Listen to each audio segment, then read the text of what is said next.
Victor Oladipo. It's just a thought, though. Yep. And when you said Blake Griffin to the Suns, it made me start thinking like the Suns are actually they're really good. Right now they're sitting at what 23 and 11, second place in the Western Conference. Should we start talking about the Suns more seriously as a real contender to come out the West? I think absolutely. Last week we did a segment of talking about the Western Conference, and I talked about how Utah Jazz, their winning wasn't necessarily sustainable.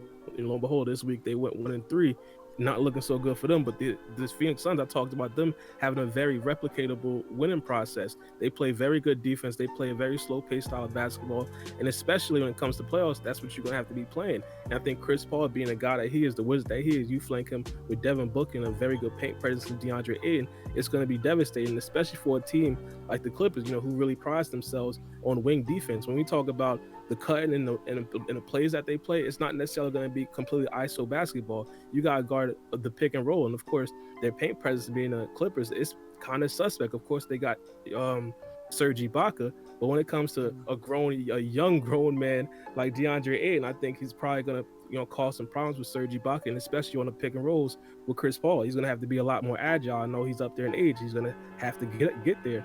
And I think Devin Booker, he showed what he could do to the Clippers.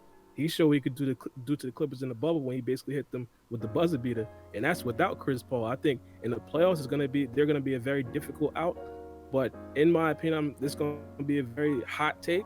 I think they're coming out the West. Whoa. You think? I think they coming out the West. The I'm Suns? gonna let you follow up, Ty. I think they coming out the West. You think the Suns are coming out of the Western Conference? Mm-hmm. Phoenix Suns. I'm gonna be honest with you, man. I think the Suns might get bounced in the first round, and they might win a maximum of 2 games. I tried to explain to y'all last week. This league is different, man. This season in particular, too. It may not be the bubble, but we still not back to normal.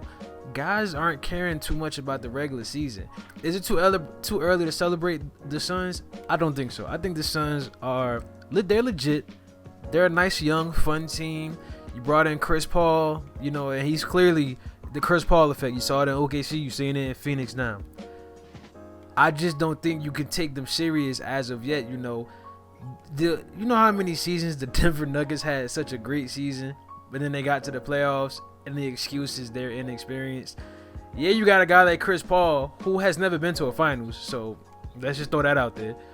As experienced as he is, I think you still gotta move out the way and give it to the big dogs. You still got the Lakers if they can be healthy. You still got the Clippers, given Paul George takes his vaccination and he doesn't, be pandemic P. I think you still got, a couple of teams actually. Denver themselves. Did you see how hot the Jazz are? Even though I don't even take them serious. So should you look at the Suns? I think you could look at them with curiosity. But I think there are just other teams that I have to put above them that I have to look at and be like, yeah, I don't know if the Suns can match up well with that team, because at the end of the day, it's about a game. It's about a game of runs. It's also about matchups. And if I had to pick a favorite to come out of the West, if it's a healthy Lakers, I would never ever put money against LeBron James. I've seen what he had to work with in his last Cleveland days. I never go against the King if he has a healthy team with him. Now, when we talk about the Suns and we talk about playoffs and how far they can go, I'm gonna have to take them serious, because I saw what Chris Paul did with my Oklahoma City Thunder. We were supposed to be tanking.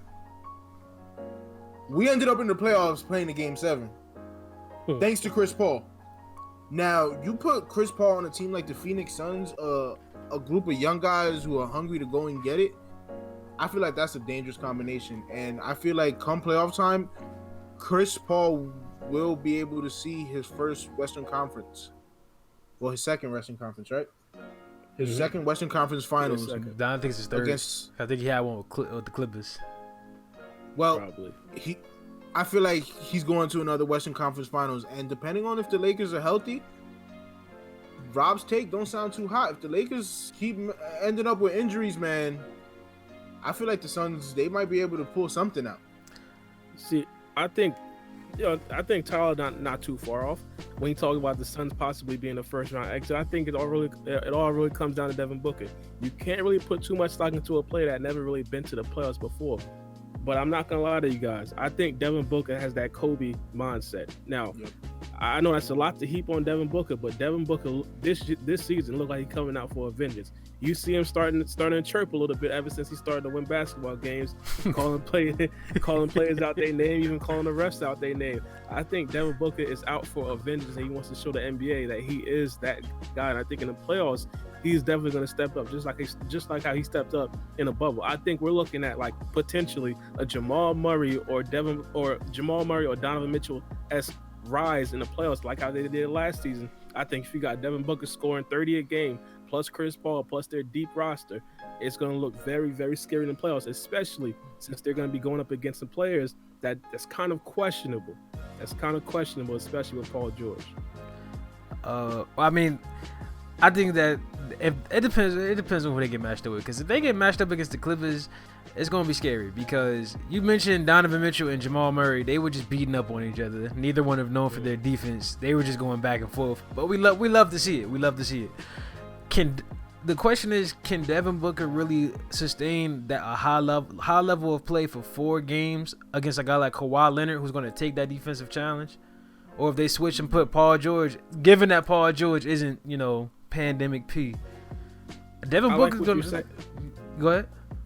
I like what you're saying, but the reason why I like the Suns so much is that they've proven that they can win without Devin Booker. We've seen it the other game when they pretty much ejected Devin Booker for no reason against the Los Angeles Lakers. Remind you, they got LeBron James on the other side of the court. Even though the Lakers weren't necessarily 100% healthy, Devin Booker got injured, and you feel me? They basically rolled the ship. They basically won the game. They had a better plus minus with Devin Booker off the court when he got off, than when he was on the court. They basically won the game by 10 points, and Devin Booker got out the game when they were only up by 7. So I think because of that, they've shown the consistency even without Devin Booker to be able to man the ship. With Chris Paul and DeAndre Ayton, I think they got enough scoring power, especially with the wings coming off the bench. Jay Crowder, Cam Johnson, Miles Bridges, they got it. Sarge. Yeah, and Sarge. I mean, listen, I think we're going to see. They're definitely going to get put to the test. I just think a lot of guys elevate their game come playoff time. So we're going to have to see if Devin Booker, if Chris Paul, if these guys can really elevate and step up to the challenge, then I'll be a believer.